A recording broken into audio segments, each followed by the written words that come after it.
Welcome back to Boring History for Sleep, where we drift through the quiet corridors of the past, slowly, gently, and with no rush to get anywhere in particular. Tonight, we begin a new journey. A story not of empires rising, not of battles or conquests, but of quiet days, filled with rituals, routines, and the soft, persistent weight of ceremonial life. This is the story of the Roman pharaohs, rulers of Egypt in name, but not in power. A life lived beneath crowns that no longer ruled within palaces that echoed with empty grandeur. Tonight we begin with the simple act of waking up. But not as a king, not truly. The first light of morning in Alexandria does not shout its arrival. It creeps in, soft and tentative, slipping through the fine linen curtains of the pharaoh's bedchamber. The chamber is vast, larger than most Roman villas, yet it is quiet. Too quiet for a royal palace. There are no bustling courtiers awaiting an audience, number generals discussing campaigns, no merchants vying for royal patronage. Only the faint, rhythmic flutter of the curtains, stirred by a breeze from the harbor, and the distant, indistinct sound of waves tapping gently against stone, long before the pharaoh's eyes open. The palace is already in motion, but softly, as though even the servants understand that power here is not to be disturbed. In the outer chambers, barefooted attendants shuffle across polished floors, their steps muffled by layers of smooth alabaster. They move in silence, preparing the pharaoh's garments with a precision that speaks of centuries-old ritual, even if the meaning behind these rituals has begun to blur into mere habit. The day's ceremonial attire is laid out carefully, a process that is not rushed nor ever improvised. The linen tunic, freshly laundered and scented with a delicate touch of lotus oil, is folded with geometric precision.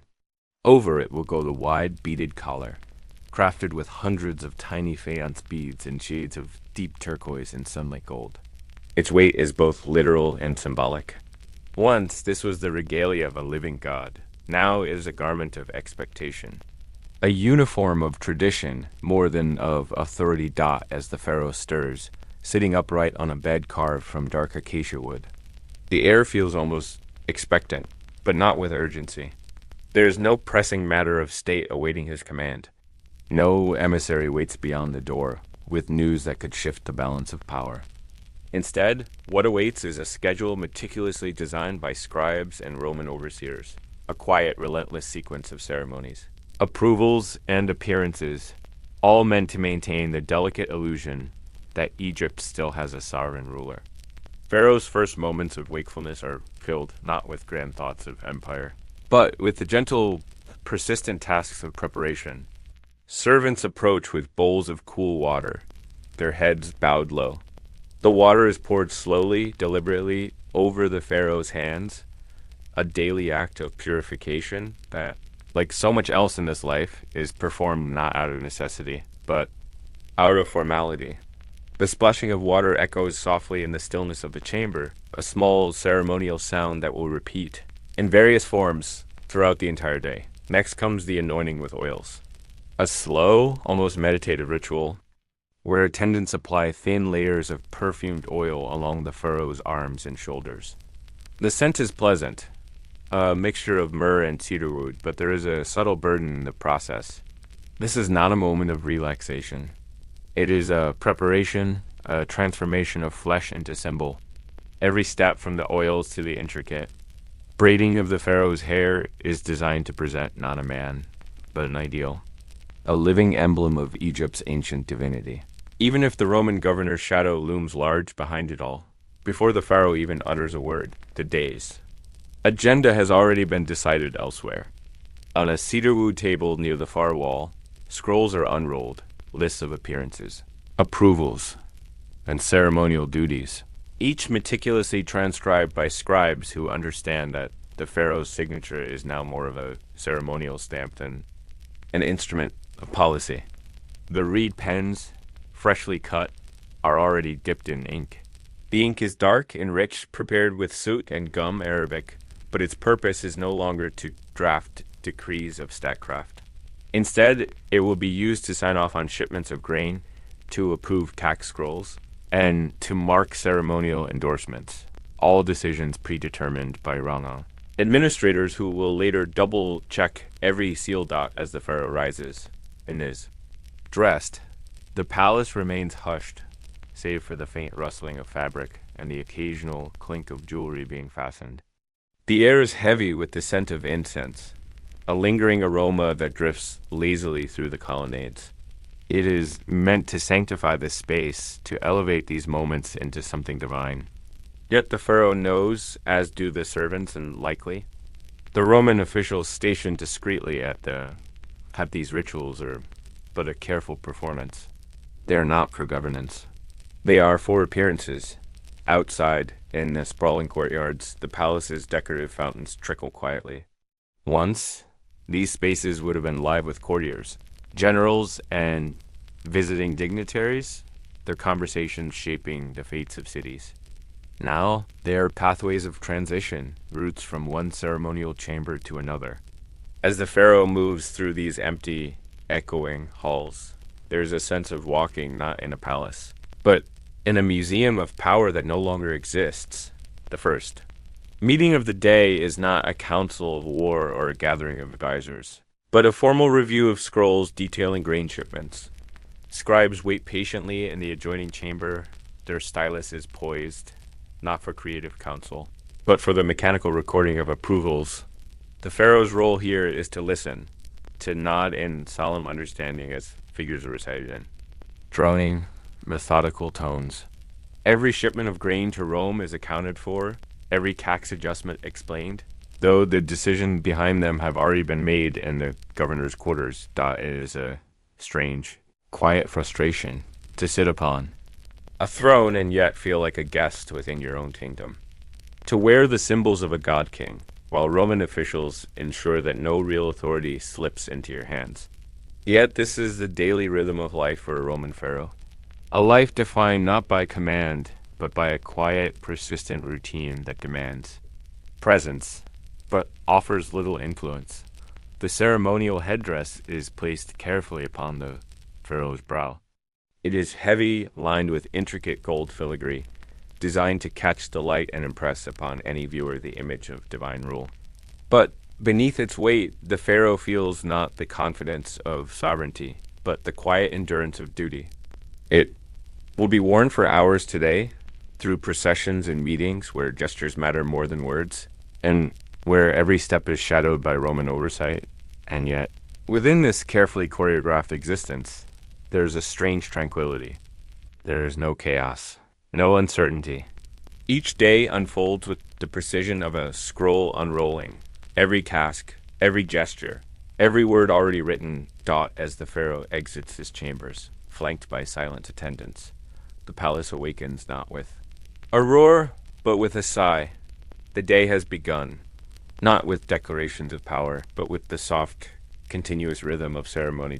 And tomorrow, it will be the same. Egypt, under Rome, was many things, a jewel of culture, a crossroads of trade, but in the grand machinery of the empire, Egypt was first and foremost a granary. A land of rich, fertile soil that fed not only its own people, but the demanding appetites of Rome itself. And at the ceremonial head of this agricultural empire sat the pharaoh, a ruler in name who spent much of his day not in throne rooms or on battlefields, but seated at long wooden tables, reviewing shipments of barley and wheat. The grain ledgers arrived early, long before the sun reached its zenith, carried into the pharaoh's presence by scribes who walked with the slow, careful steps of those who know they carry the true weight of governance.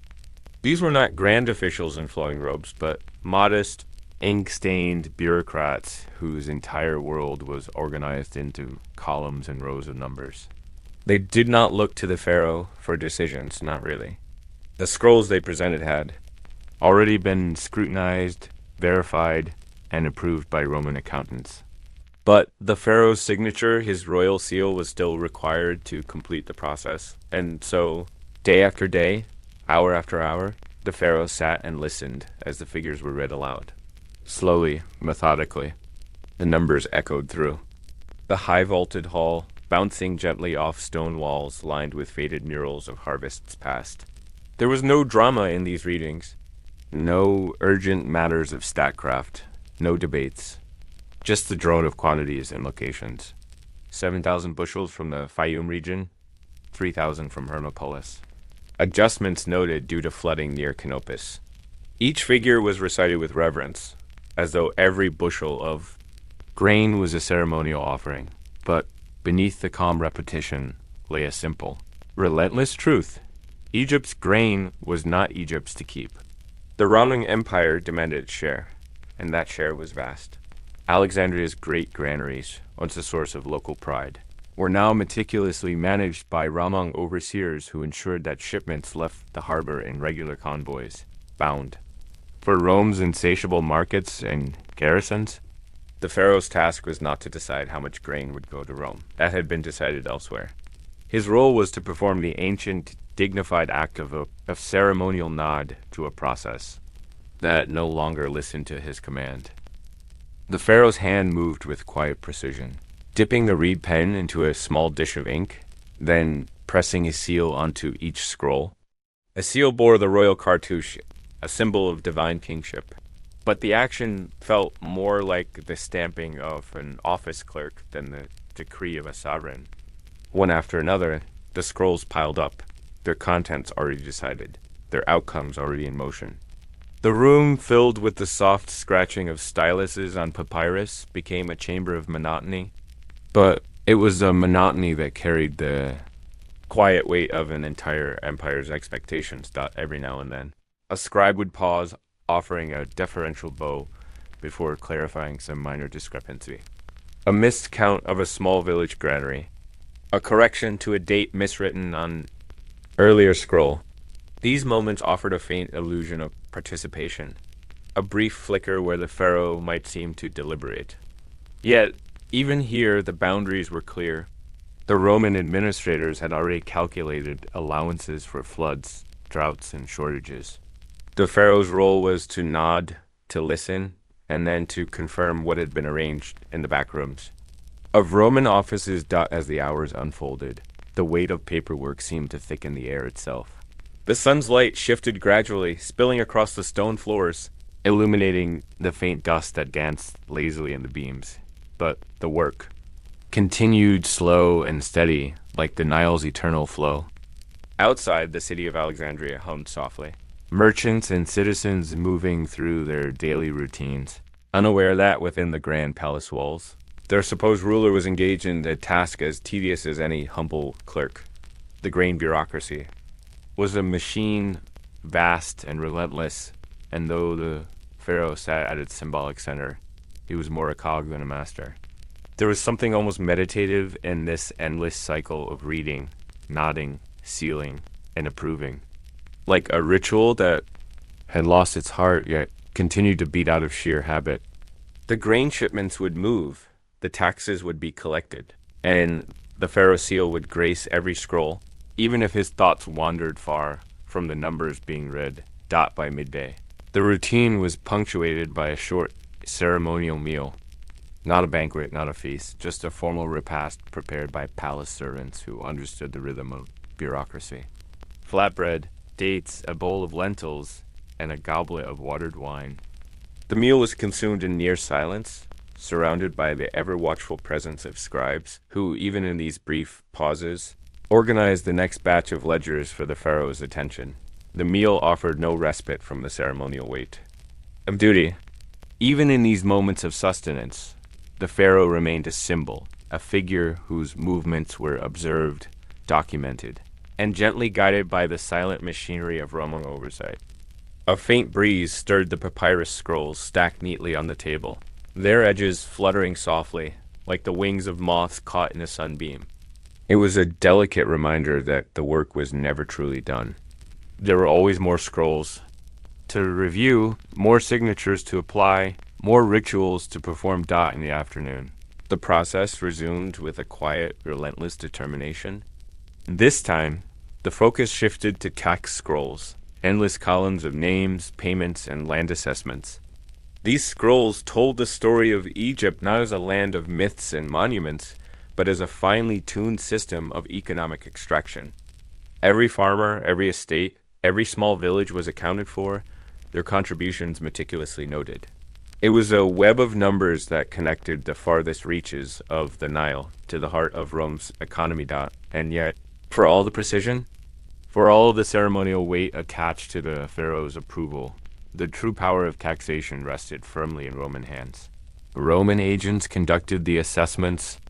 Roman officials enforced collections. The pharaoh's presence was a formality, a living signature designed to soothe local sentiments, to maintain the illusion that Egypt's ancient structures of authority still held sway. But beneath the surface, the flow of wealth followed Roman. Channels as the day drew on, the monotony began to blur into a soft, almost hypnotic rhythm. The scratching of reed pens, the gentle unfurling of scrolls, the occasional murmur of scribes conferring over minor clerical adjustments. It was a quiet symphony of paperwork. There was no urgency, no sudden decisions to be made, just the endless confirmation of processes set in motion by others. It is easy to imagine how, over time, the pharaohs of this era came to view these hours both a burden and a refuge. A burden because they underscored the emptiness of power that had once been absolute. A refuge because within the mechanical repetition of bureaucracy, there's at least a predictable order. No surprises, no crises. Just the ceaseless hum of administration. By the time the final scroll was sealed, the sun had begun its descent, casting long, golden shadows across the chamber. The scribes, their hands stained with ink, gathered the completed documents with quiet efficiency. There were no words of thanks, no acknowledgments of service rendered. The pharaoh's role was not to be thanked. It was to be seen, to be present, and to ensure that the machinery of grain and taxes continued without interruption. As the palace doors closed behind the last departing scribe, the great hall felt both emptier and heavier. The pharaoh remained, seated for a moment longer, his fingers tracing absent-mindedly along the edge of a sealed scroll. The symbols of power are still there on the scrolls and the murals in the grand architecture of the palace, but their meaning had shifted, softened, faded. Tomorrow, more scrolls would arrive. More ledgers, more approvals, more ceremonial signatures on decisions already made. It was a life not of decrees, but of confirmations. A ruler not of actions, but of appearances. And yet, as the shadows deepened and the palace returned to its evening quiet, the pharaoh understood that this too was his role. To be the living symbol of Egypt's past, even as Rome managed its present. The day of a public festival did not begin with excitement. There was no anticipation of power being exercised, no thrill of policy being declared. For the pharaoh, it began with a quiet resignation, as servants once again prepared the ceremonial attire that would transform him into a symbol. There was no question of what to wear, no decision-making process. The garments had been chosen months in advance by court officials who knew exactly which necklaces, which headdress, which patterns of gold and lapis would best reflect the pharaoh's image for the occasion. The process of dressing was slow, deliberate, and almost suffocating. The broad, heavy collars, inlaid with rows of turquoise and carnelian, pressed against the pharaoh's collarbone with a familiar sticky weight. They were beautiful, crafted with exquisite care, yet their significance had dulled into a mere costume. The headdress, too, with its shimmering gold threads and sacred uraeus serpent, was fastened not as a mark of authority, but as a prop in a carefully directed performance. Servants worked in practiced silence, adjusting, smoothing, tightening, until the pharaoh became not a man, but an icon, polished, gleaming, yet hollowed out by years of ceremonial repetition. Outside the palace, the city of Alexandria prepared its own performance. Streets were swept, banners unfurled, musicians gathered with sistrums and flutes, all in preparation for the royal procession. The people lined the streets, not out of fervent loyalty, but because public ceremonies were a ritual of their own, a shared spectacle that stitched the city's rhythms into the empire's larger tapestry. For the Roman officials stationed in the governor's residence, the festival was a convenient tool, a public display of order and tradition designed to soothe the populace, to remind them that though Rome ruled, Egypt's sacred customs were still being honored, albeit in carefully controlled doses. The pharaoh's role in these processions was deceptively simple. Appear regal, wave at the appropriate moments, perform the prescribed blessings, and, above all, maintain the illusion of sovereign dignity. Yet this simplicity was its own quiet prison. Every step, every tilt of the head, every faint smile was part of a script rehearsed endlessly behind palace doors. There was no room for improvisation, no space for genuine interaction. Even the cheers of the crowd were anticipated, mapped out along the procession route by officials who understood which districts would muster louder voices and which would require the subtle encouragement of station musicians. The procession began with a slow, measured pace. The pharaoh, seated upon a ceremonial platform carried by attendants, glided through the sunlit streets, flanked by priests in white linen robes and Roman guards whose armor gleamed with imperial authority. The contrast was unavoidable. The soft, ancient symbols of Egypt's past walking in step with the hard, polished machinery of Roman power. And the pharaoh was the bridge between them, suspended in a role that demanded presence without influence. The weight of ceremonial jewelry, which had seemed oppressive in the quiet of the palace, became almost numbing beneath the midday sun. The golden collars absorbed the heat, pressing their warmth into the pharaoh's skin, while the heavy bracelets clinked softly with each subtle movement. But the most exhausting burden was not the physical weight. It was the unrelenting need to project an aura of serene majesty, even as the reality of powerlessness pressed in from all sides. As the platform moved through Alexandria's colonnaded avenues, the pharaoh raised his hand in a slow, practiced gesture of blessing. The crowd responded with cheers, their voices filling the air with a sound that was both vibrant and strangely detached. They were not cheering decisions made by the pharaoh. They were not celebrating his governance. They were responding to the role, the costume, the presence of tradition walking before them. It was a conversation of gestures, not of governance. At each designated stop along the route, the pharaoh descended from the platform, not with the hurried energy of a ruler inspecting his realm, but with the slow, choreographed grace of an actor stepping onto a familiar stage. Offerings were received, symbolic speeches were delivered, written in advance by scribes, then reviewed by Ramang officials, and ceremonial acts were performed with the precision of ritual. Rain was poured as a gesture of abundance. Wine was dripped onto sacred altars. Incense spiraled into the air, its den, fragrant trails briefly masking the city's dust and heat. Yet behind each of these gestures lay the quiet frustration of empty symbolism. The pharaoh blessed the harvest, but the grain quotas had been set by Roman accountants. He offered prayers for the people's prosperity, but their taxes were collected by Roman administrators. His words floated through the air, but their meaning had long since drifted into the realm of performance, untethered from the levers of actual power. Even the smallest details of the ceremony were carefully curated by others. The route of the procession, the positioning of the crowd, the selection of which priests would stand closest, all had been arranged to maintain a delicate balance.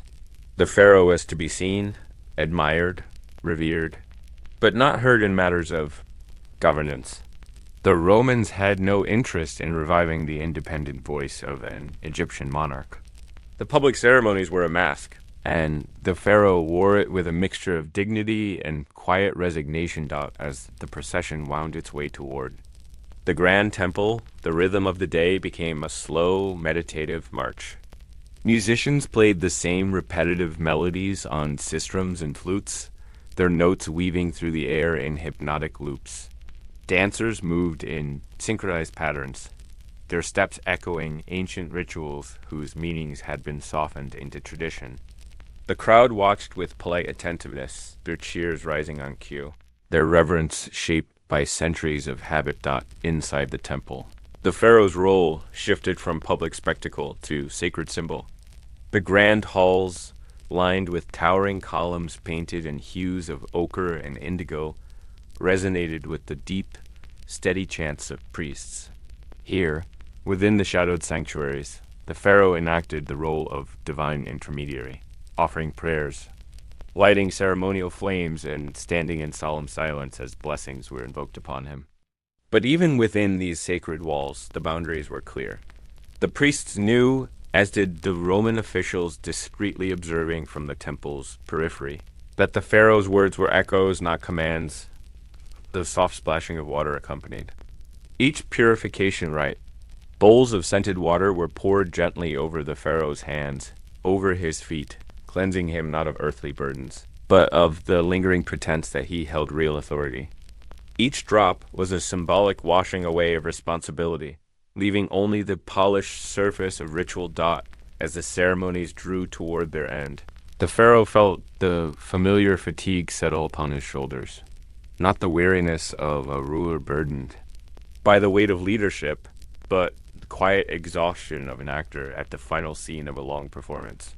The gestures had been made, the blessings given, the crowds had seen their pharaoh. Tomorrow, the scribes would carefully document the success of the festival. Roman officials would note with satisfaction that the spectacle had unfolded smoothly. The illusion of local sovereignty had been maintained. Returning to the palace, the pharaoh's procession moved with the same careful grace, but the air had shifted. The crowds began to disperse, the musicians lowered their instruments, and the dancers rested their feet. The city, having played its part in the ceremonial performance, resumed its quieter rhythms. In the privacy of the palace, attendants gently removed the pharaoh's regalia, the heavy collars, the golden bracelets, the ornate headdress, each piece set aside with reverence. Yet carrying the faint smell of sun and sweat, the pharaoh sat in the stillness of his chamber, the echo of the day's chants lingering faintly in the corners of the room. The ceremonial garments had been removed, but their weight remained, an invisible burden that would return with each festival. Each public appearance, each carefully choreographed smile, tomorrow perhaps would bring a quieter day, a return. To the endless scrolls, to the rhythm of reed pens scratching at papyrus, but today had been for the people. For appearances, for the slow, patient maintenance of an illusion, the pharaoh, no longer adorned, no longer performing, leaned back into the quiet. The crowds had cheered.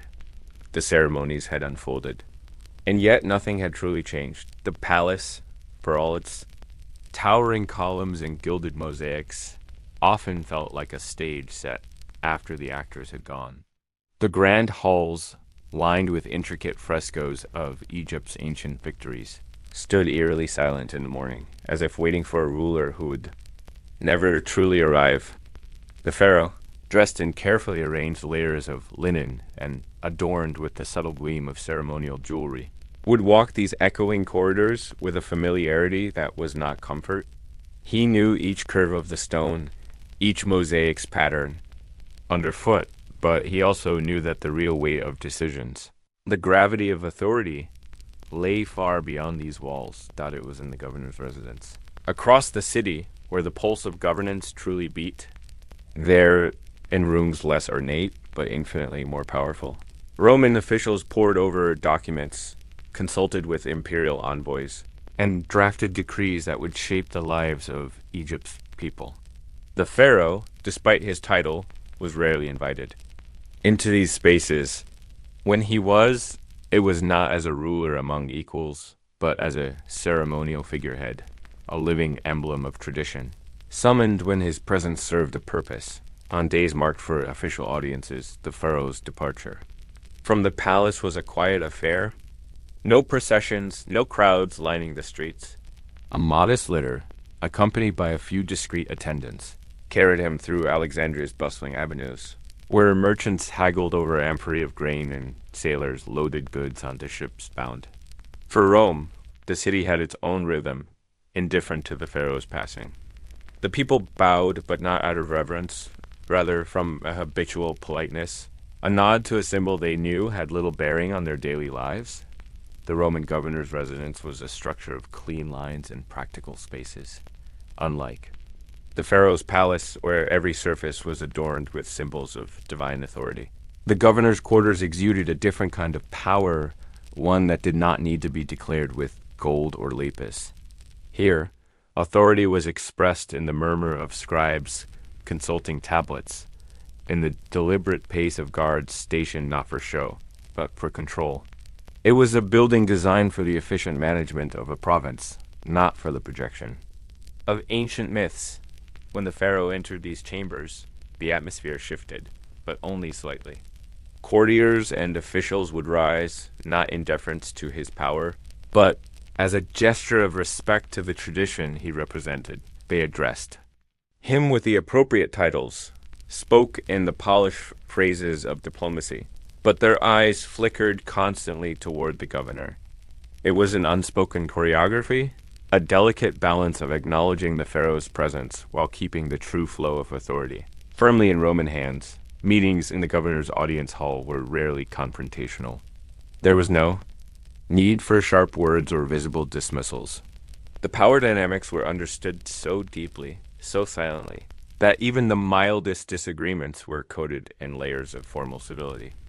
The pharaoh would be presented with reports, grain quotas, taxation summaries, regional disputes, documents meticulously prepared by Roman scribes.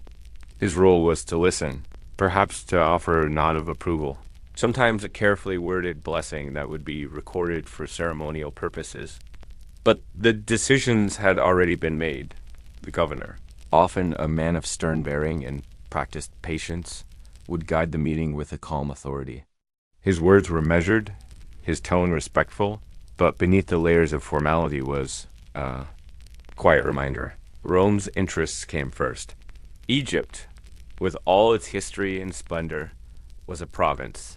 Valuable, yes, but not sovereign.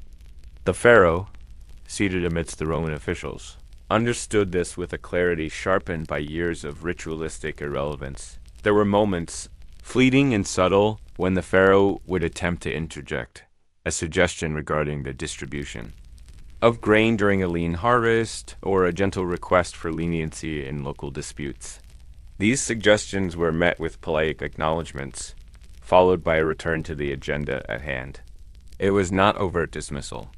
The words were received, even recorded, but rarely acted upon unless they aligned with Roman policy. The pharaoh's voice, though listened to, carried no weight in these deliberations. After the formalities, there would often be a brief, ceremonial exchange, a token gesture of partnership between pharaoh and governor. Perhaps a jointly signed edict, ceremoniously sealed with wax. Perhaps a public blessing pronounced by Pharaoh, his words carefully crafted to echo Roman policy. These moments were designed to project unity, a seamless fusion of Egyptian tradition and Roman order.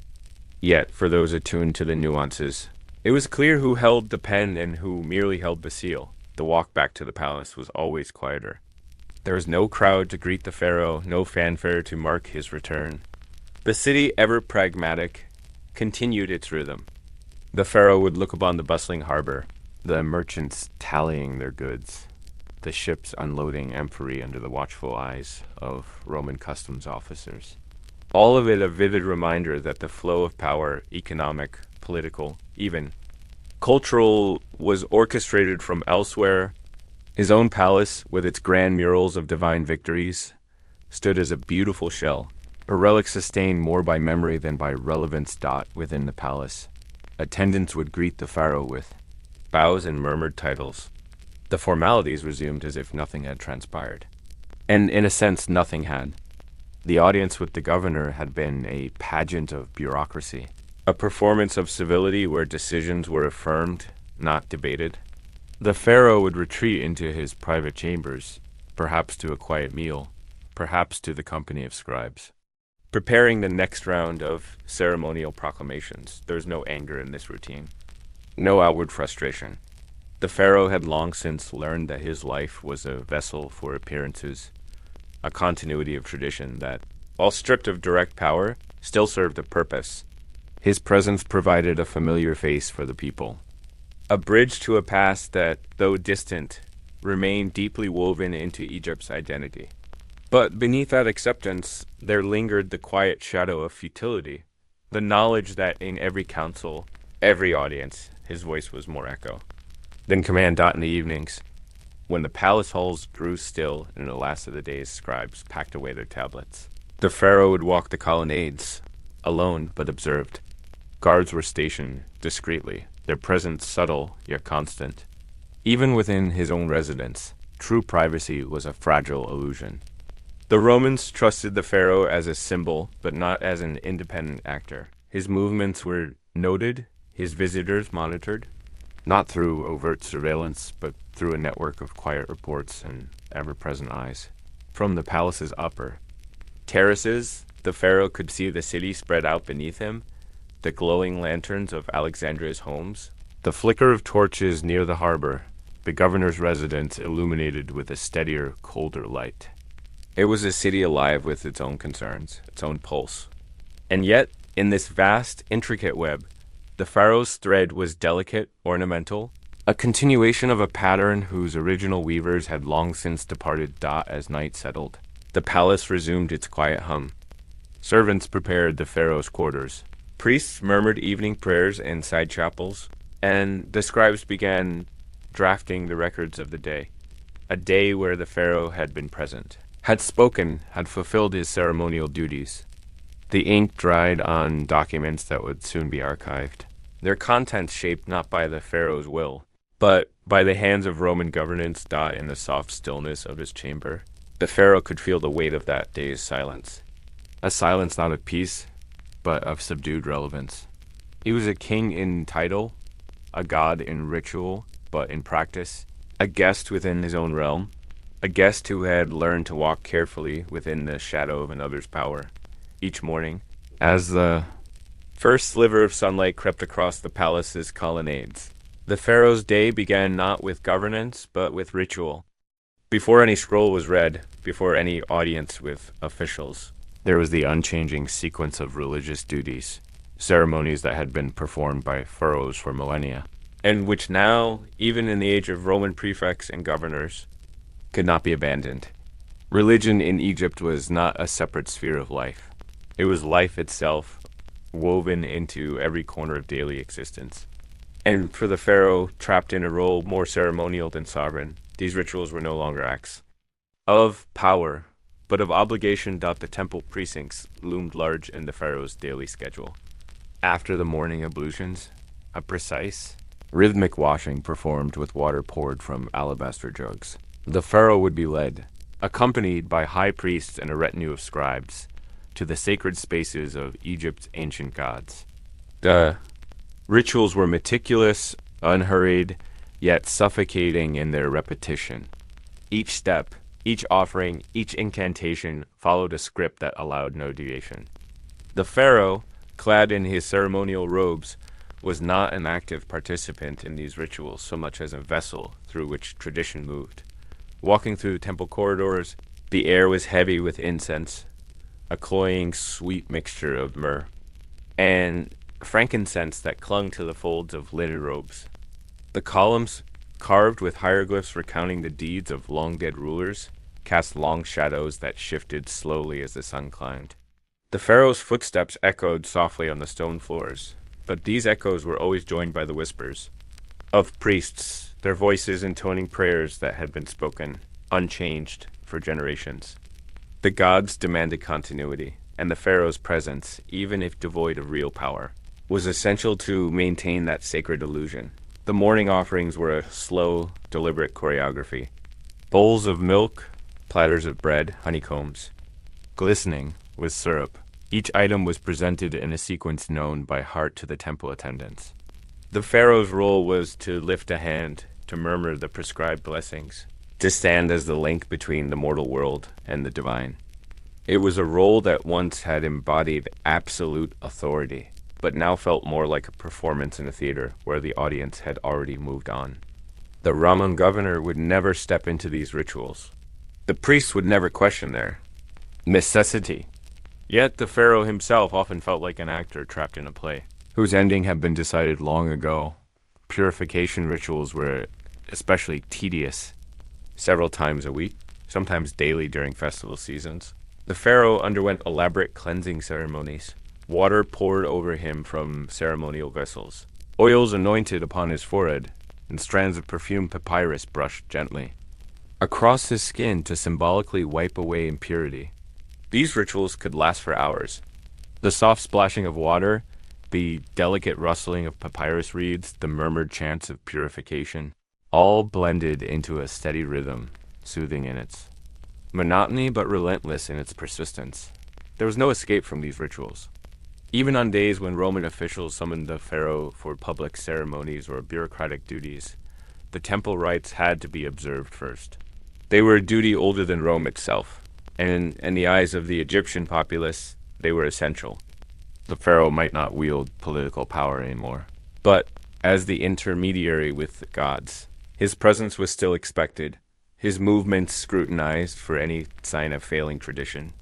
This expectation was a burden that pressed down quietly but heavily. The pharaoh could not refuse. To do so would not provoke Roman retribution, but something far more insidious, a fracture in the delicate balance of public faith. Festivals were the most exhausting of all. Unlike private temple rituals, which were confined within sacred walls, religious festivals unfolded in the public eye. The pharaoh, adorned in layers of gold and intricate headdresses, would ride through the streets. In grand processions, flanked by priests carrying sacred emblems. The crowds would gather, not in awe, but in a kind of resigned reverence, watching a spectacle they had seen countless times before.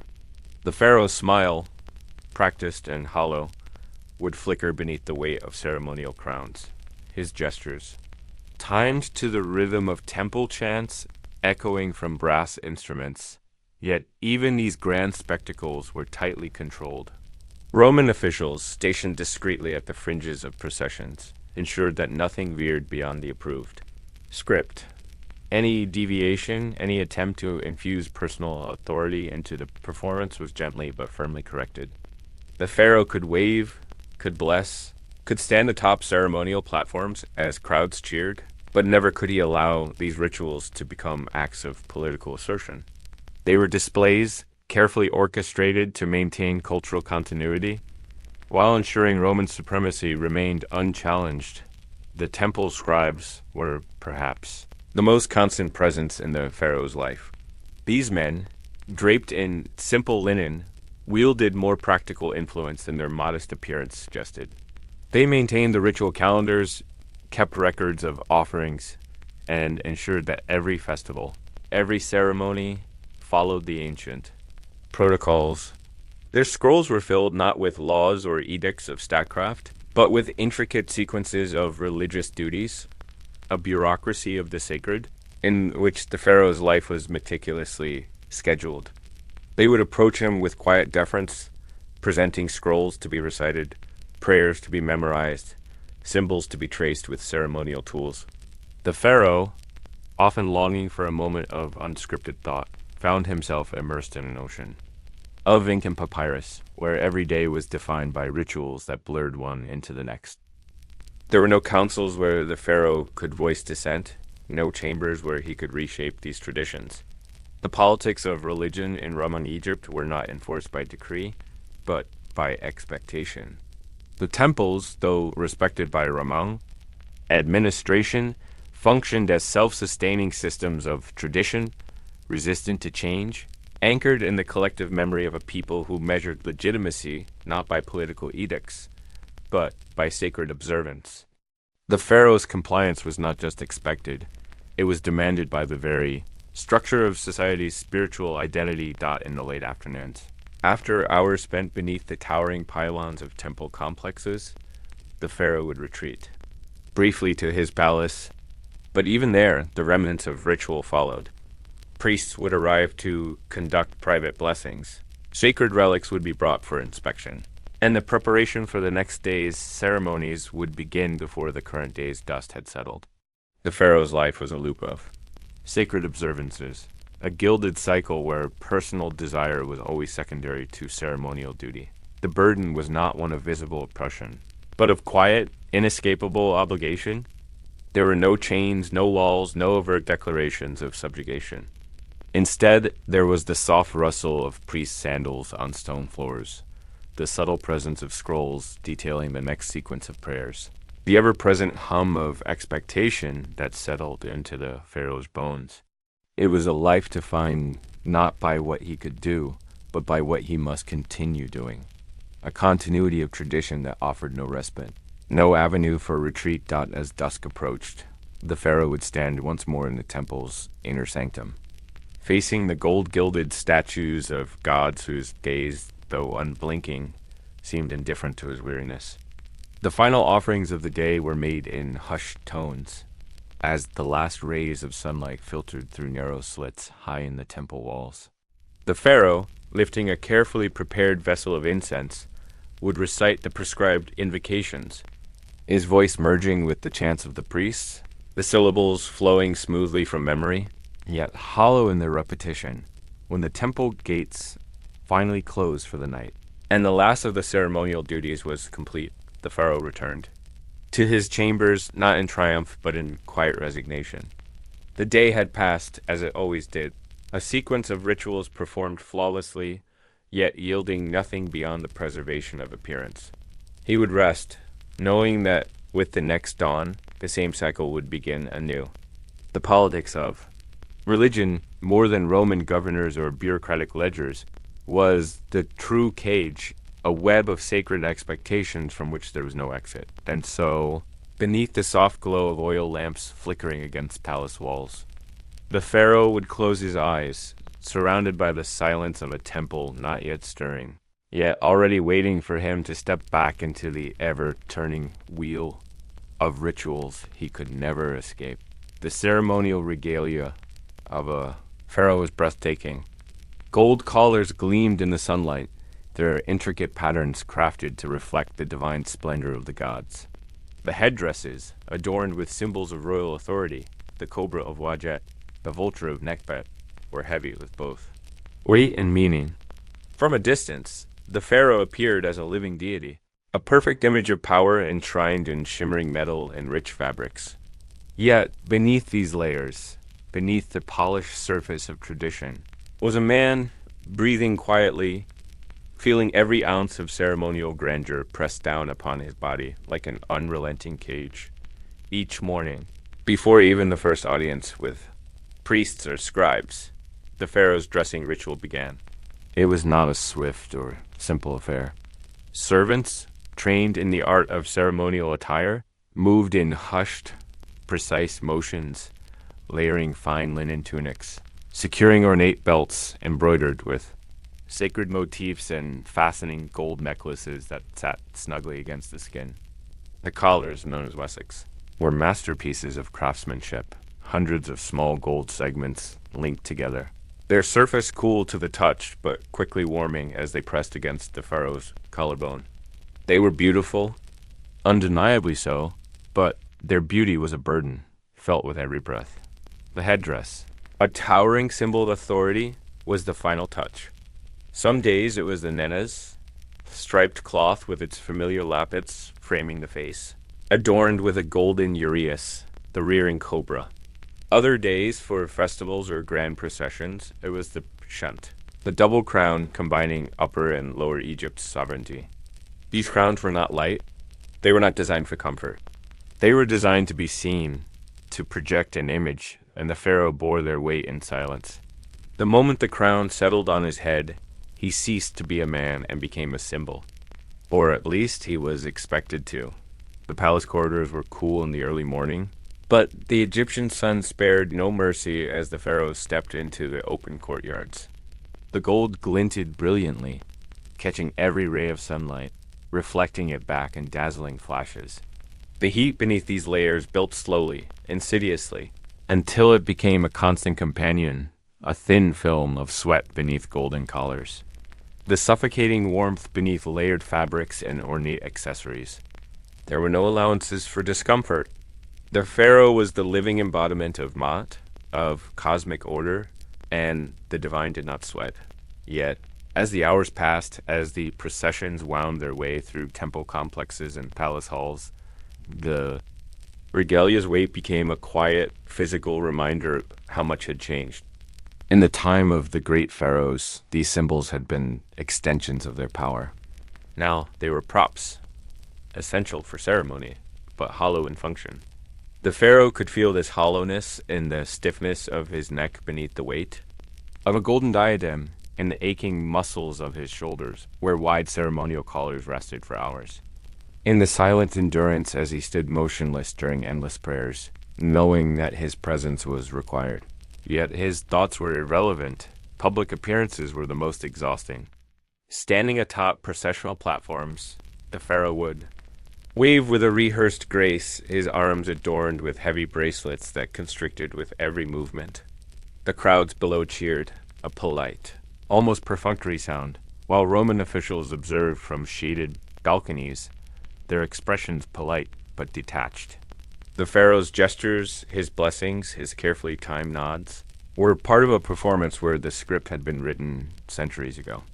The jewelry, the crowns, the shimmering robes, they were costumes designed to maintain a facade of continuity, even as true authority had quietly migrated elsewhere. The regalia was not just physical weight, it was historical weight. Every time the Pharaoh donned the crook and flail, symbols once wielded by rulers like Ramesses and Thutmose, he was reminded of the dynasty he inherited but could no longer command. The past clung to him with every gold chain, every lapis inlaid pendant, as if the weight of tradition might somehow anchor a power that had already slipped away. In the quiet moments between ceremonies, when attendants adjusted his robes or straightened his crown, the Pharaoh often wondered whether these symbols were worn by him, or if he, in fact, was wearing them for others, a moving pedestal for relics that no longer held sway inside the temple sanctuaries, where light filtered through narrow slits high in the walls. The Pharaoh's silhouette, crowned and robed in gold, cast long imposing shadows. But the priests knew, the scribes knew, and most of all, the Pharaoh knew these shadows were illusions, elongated and distorted by the flicker of oil lamps, not by real command. Still, the rituals required him to stand, to lift offerings, to pronounce blessings.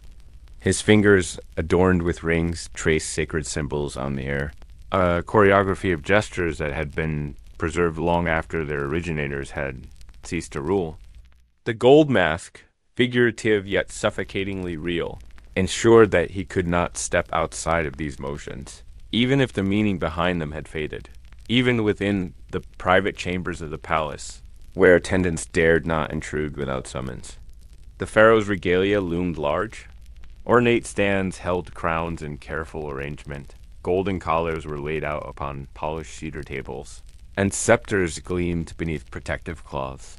There was no corner of his life untouched by these symbols. They were as constant as the walls of the palace itself, a presence that never fully receded. When audiences were called, when festivals were prepared, when Roman officials scheduled joint appearances, these items were brought forth, their presence unquestioned, their relevance assumed. The act of removing the regalia at day's end was perhaps the most personal moment the Pharaoh was allowed. It was a slow, deliberate unwinding. Servants would unfasten the heavy collars, carefully lowering them into their inlaid cases. The headdress would be lifted away, revealing the faint imprint of its rim upon the Pharaoh's brow. Rings were slipped off, their ornate designs momentarily catching the fading light. Each piece removed was like a small exhale, a brief return to a self that existed beneath the layers of ceremonial identity. Yet, even in this quiet shedding, there was no true freedom. The regalia would be waiting the next day, pristine, untouchable, and required. Roman officials understood the power of these symbols, though they wielded them differently. They had no desire to erase Egyptian traditions. Rather, they recognized their utility in maintaining order. A pharaoh adorned in gold, performing rituals, with practiced precision, provided a sense of continuity to Egyptian populace. It reassured the people that, on the surface, nothing had changed. Meanwhile, the real governance, the drafting of laws, the control of armies, the collection of taxes was efficiently managed by Roman hands. The regalia became a political tool, a golden mask that distracted from the machinery operating behind it on particularly oppressive summer days, when the heat lay heavy upon Alexandria like a suffocating blanket. The pharaoh's regalia became a test of endurance. Sweat would bead along the nape of his neck, beneath the collar's rigid edge. The weight of layered necklaces would press uncomfortably against his sternum. Yet, despite the discomfort, there was no question of removing even a single piece. To appear in public without full regalia was unthinkable. The appearance of authority, even if hollow, had to be maintained at all costs. The pharaoh was not permitted to appear human. He was an image carefully constructed, and every inch of gold was part of that illusion. As the day faded into evening and the palace grew quiet, the pharaoh would sometimes sit before the grate, mirrors of polished bronze, looking not at his reflection, but at the regalia itself. The necklaces, the scepters, the crowns, each piece was a masterpiece, crafted by artisans who had long since passed, their skill immortalized in gold. They were beautiful, undeniably so. Yet, in their beauty, they had become his cage. He was adorned, decorated, presented to the world in layers of shimmering tradition. Yet, at the heart of it all, he was a man whose voice rarely echoed beyond the confines of ceremonial halls. And so, the gold mask remained, not just the literal funerary masks crafted for death, but the living mask of daily life, worn by a pharaoh whose title rang with ancient glory, even as his hands remained empty of true power. Every morning, the regalia would be fastened once more. Every evening, it would be carefully laid aside. And in between, the pharaoh would walk, stand, bless, and perform, bearing the weight of tradition with a quiet dignity, knowing that the mask he wore was both his identity and his most gilded prison. If the golden regalia was a physical burden, then language was the pharaoh's invisible chain, subtle yet unbreakable. Every word he spoke, every decree he uttered, passed through a dense thicket of translations, interpretations, and cautious rewrites. To be pharaoh in Roman Egypt was to navigate a world where language was not a tool of command, but a slow, delicate process of negotiation. Latin for the Romans, Greek for administration, and Egyptian for the people and the temples, each with its own demands, rhythms, and pitfalls. Words, once the sharpest instruments of power, became sluggish, muffled by layers of scribes, translators, and political necessity. Inside the palace, the air often shimmered with the soft, repetitive murmur of scribes reading aloud. Their voices were steady and subdued, echoing faintly through stone corridors, as they recited documents in Greek, the language of officialdom in Roman Egypt. Every petition, every tax record, every ceremonial script passed through their lips, transformed from papyrus scrolls into carefully pronounced syllables. The pharaoh, seated in a high-backed chair, would listen, though the language itself sat uncomfortably in his mind. Greek was a tongue of courts and clerks, a language he had been tutored in from youth, yet it was not his own. It always carried a slight distance, as if the words floated just beyond reach. Latin, however, was another matter entirely. The Romans insisted on it for imperial correspondence and edicts, but for the pharaoh, it remained an acquired language, functional but foreign. Meetings with Roman governors unfolded like carefully choreographed dialogues. Every sentence the pharaoh spoke was first whispered to a Greek interpreter, who in turn relayed it in Latin. The responses from Roman officials followed the same winding path in reverse.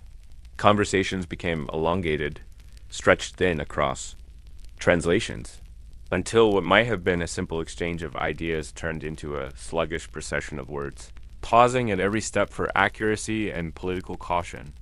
These language barriers slowed not only diplomacy, but the very machinery of daily governance. Each morning, a procession of scrolls awaited the pharaoh's review. Decrees drafted in Greek, ceremonial announcements requiring Egyptian phrasing, and occasional imperial communiques in rigid Latin legalese. Scribes hovered close by, their styluses poised over wax tablets, ready to transcribe the pharaoh's dictated responses. Yet every response demanded layers of review. What was spoken in Egyptian had to be rendered in Greek for official records and often reshaped into Latin. If it concerned Roman authorities, Each translation introduced slight shifts, subtle reinterpretations, and in those shifts, the pharaoh's intentions often blurred, softened, and sometimes vanished.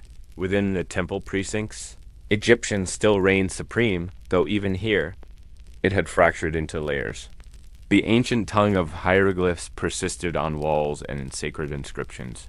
Yet everyday speech had drifted into a more casual demotic dialect. Priests, with their deep, sonorous chants, guarded the sacred language, ensuring that every ritual invocation adhered to tradition. The pharaoh, though fluent, found himself speaking words whose meanings were sometimes more symbolic than practical. Their exact origins buried beneath centuries of ceremonial repetition. His role was to recite, to intone, to maintain the illusion of a living link to a language that, outside temple walls, was slowly fading. This constant shifting between languages created a peculiar kind of silence. The pharaoh's voice, though present in every ceremony, decree, and proclamation, was always mediated by others. Words had to be shaped carefully, phrased cautiously, to survive the journey through interpreters and scribes. There was no room for improvisation, no space for candid expression. Every statement became a performance, not just in delivery, but in construction, a performance rehearsed by scribes, vetted by Roman advisors, polished for public consumption, audience days. In the palace were exercises in linguistic endurance. Delegations from Greek merchant guilds, Egyptian temple officials, and Roman administrators all arrived with petitions, grievances, and formal greetings. Each group spoke their language with expectation, each expecting the pharaoh to respond. In kind, the room would fill with a quiet hum of whispered translations as interpreters moved discreetly between parties, their voices low, blending into the rustle of papyrus scrolls and the scratch of styluses on wax. The pharaoh, seated at the center, would listen to questions posed in one tongue, translated into another, and formulate answers that, by the time they returned to the speaker, had passed through 2 or 3 filters of interpretation, even simple. Ceremonial proclamations required this labyrinthine process. A royal blessing for a local festival, for instance, might begin as a brief statement spoken in Egyptian, then be rendered into Greek for scribal records, and finally into Latin for Roman archival purposes. Each version carried its own nuances, its own expectations. What was poetic in Egyptian often became terse and formal in Greek, and coldly procedural in Latin. The pharaoh watched his own words transform, adapt, and occasionally lose their soul. There were moments of quiet frustration, moments when the pharaoh longed to speak directly, to address his people without intermediaries, without the suffocating layers of bureaucracy that choked every syllable. Yet such moments were rare, and even when they occurred, they were fleeting. The system was designed to buffer, to insulate. Direct speech was a vulnerability in a world where every word was scrutinized for political resonance. The pharaoh's voice was his least private possession, even within his private study. Language remained an inescapable web. Scrolls of varying scripts cluttered his desk, some in Greek, others in Latin, a few treasured documents in ancient Egyptian, their hieroglyphs lovingly inked by temple scribes. Reading was a slow, deliberate act. Every shift between languages required mental recalibration, a reorienting of thought as if the pharaoh had to don a different mask for each script. The scribes, always present, were both helpers and guardians, ensuring that translations remained correct, that no phrase strayed beyond acceptable boundaries. The politics of language extended even into personal correspondence, letters to distant relatives, ceremonial greetings to temple high priests, formal acknowledgments of Roman decrees. All had to be crafted with meticulous attention to linguistic propriety. A careless phrase in Latin could be interpreted as defiance. A misstep in Greek could suggest ignorance of administrative protocols. An omission in Egyptian might be seen as a slight against tradition. Every letter became a delicate balancing act, a silent negotiation conducted through ink and scrolls. as the oil lamps flickered low, casting gentle shadows across the walls. The pharaoh would close the final scroll, his fingers tracing the ancient glyphs with a quiet reverence. The palace around him was still, yet the layers of language still. Pressed in, unseen but ever present. Tomorrow, the procession of scribes and translators would begin anew, and his words once again would embark on their slow, meandering journey through the labyrinth of tongues that defined his reign, the grand. Halls of the palace were designed for spectacle. Tall columns, painted in rich reds and deep blues, soared upwards, their surfaces adorned with scenes of past triumphs, pharaohs vanquishing foes, gods bestowing crowns, processions of tribute bearers offering gifts. Yet for the pharaohs of Roman Egypt, these images belonged more to memory than reality. The halls were still grand, still echoing with footsteps and the murmur of attendants. But the diplomacy that once unfolded here had shifted from negotiation to theater. Hosting ambassadors was no longer a matter of forging alliances or asserting power. It was a ceremonial performance, elaborate in appearance, but hollow at its core. Preparations for such visits began days in advance. Courtiers and scribes meticulously arranged every detail, seating orders that reflected an illusion of hierarchy, menus for banquets that blended Greek, Egyptian, and Roman tastes, lists of ceremonial greetings to be exchanged in the proper order. The pharaoh's role in these affairs was well-defined, but superficial. He would be the radiant centerpiece, adorned in the finest regalia, offering words of welcome that had been scripted, reviewed, and translated well before they ever touched his lips. The outcome of these meetings, the real decisions, had already been settled elsewhere in Roman forums and senatorial decrees. The ambassadors who came to Egypt knew it. The pharaoh knew it. Yet the performance had to go on. On the day of an ambassador's arrival, the palace transformed into a living stage. Servants moved like quiet shadows, polishing bronze fixtures, until they gleamed, arranging fresh garlands of lotus and papyrus to soften the hard edges of stone walls. Musicians tuned their instruments, preparing to play soft, ornamental melodies that would drift unobtrusively through the air. In the central hall, tables were laid with careful precision, laden with platters of dates, honeyed pastries, and roasted, fowl seasoned with exotic spices. The abundance was as much for show as for sustenance, a visual reminder of Egypt's legendary fertility.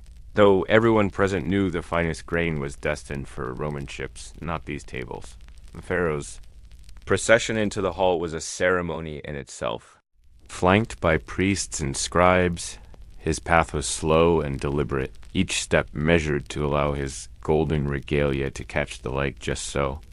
The ambassadors would rise from their seats, bowing politely, though not deeply. Their expressions were courteous, yet their eyes often wandered, assessing the grandeur of the palace with detached curiosity. The pharaoh would offer the rehearsed words of welcome, his voice calm, even melodic, as interpreters murmured translations in Latin and Greek. The ambassadors, in turn, would respond with ornate phrases of respect, their words equally hollow, their true allegiance pledged not to the pharaoh, but to the governor of Rome who wielded actual power. As the feast began, the hall filled with the gentle clinking of wine cups and the rustle of silk garments. Servants moved silently between guests, refilling cups and offering trays of delicacies. Conversation floated just above a whisper, diplomatic pleasantries, safe topics, nods to tradition. The pharaoh, seated at the head of the table, participated as expected, offering polite comments, lifting his cup in carefully timed toasts, all while acutely aware that the true discussions were happening elsewhere. Ambassadors spoke openly only in the company of Roman officials. With the pharaoh, they performed courtesy. The musicians played on, their melodies weaving through the air like a soft undercurrent, filling the spaces between words. Occasionally, a dance troupe would enter, their movements graceful, their costumes echoing the imagery of temple carvings. These performances, though meticulously arranged, felt like faint echoes of Egypt's once mighty court life. The pharaoh watched as ambassadors smiled politely, their eyes betraying a practiced indifference. The spectacle was pleasant, but no longer impressive. Egypt, once the envy of empires, was now a province, and the Pharaoh, its most gilded ornament dot in quieter moments of the banquet, when conversations lulled into soft murmurs. The Pharaoh found his gaze wandering to the intricate carvings that adorned the hall's pillars. Scenes of past pharaohs receiving tributes, negotiating with foreign envoys, and commanding vast armies seemed to watch over the proceedings with silent reproach. The contrast between past and present was never more stark than during these diplomatic performances. Once, the palace had been a place where real power was exercised, where alliances were forged, and emissaries came with genuine reverence. Now, it was a stage where the pharaoh upheld a role in a script whose ending was already known. The post-banquet procession to the temple was another exercise in ceremony. Ambassadors would accompany the pharaoh, their faces composed, as the group made its way through colonnaded courtyards toward the sacred precincts. Here, the pharaoh's presence was meant to embody the divine connection between Egypt's rulers and its gods. Ritual offerings were presented, incense burned in slow, curling tendrils, and hymns echoed beneath towering stone ceilings. Yet even within these hallowed spaces, the reality was unavoidable. The pharaoh's religious role had been reduced to pageantry, a performance acknowledged but not feared by his guests dot throughout these events. The pharaoh's words remained carefully measured. Small talk about the Nile's flooding, praises of Roman stability, acknowledgments of trade alliances, all phrased in ways that maintained the illusion of relevance while avoiding any hint of overreach. Any attempt to steer conversations toward real political matters would be quietly redirected by Roman officials, often through subtle gestures or a shift in topic. The pharaoh had long since learned to recognize these cues, adjusting his words accordingly, retreating into the safe, ceremonial language that his position demanded. The ambassadorships themselves had changed. In earlier eras, foreign envoys came seeking Egypt's favor, recognizing its wealth and strategic importance. Under Roman rule, these visits were formalities, confirmations of the established order. The ambassadors were often well-versed in Roman politics, their primary concern to ensure that Egypt's grain continued flowing smoothly to Rome. Their interactions with the pharaoh were akin to visiting a living monument, respectful, but not consequential dot as evening deepened and the guests began to depart. The palace slowly returned to its quiet rhythm. The grand hall, once filled with the soft hum of diplomatic pleasantries, stood empty again, save for attendants clearing away the remnants of the feast. The pharaoh would retreat to his private chambers, removing the heavy layers of regalia, each piece a reminder of a role performed but not owned. There was no debrief, no strategic discussion of outcomes, because the outcomes had never been in question.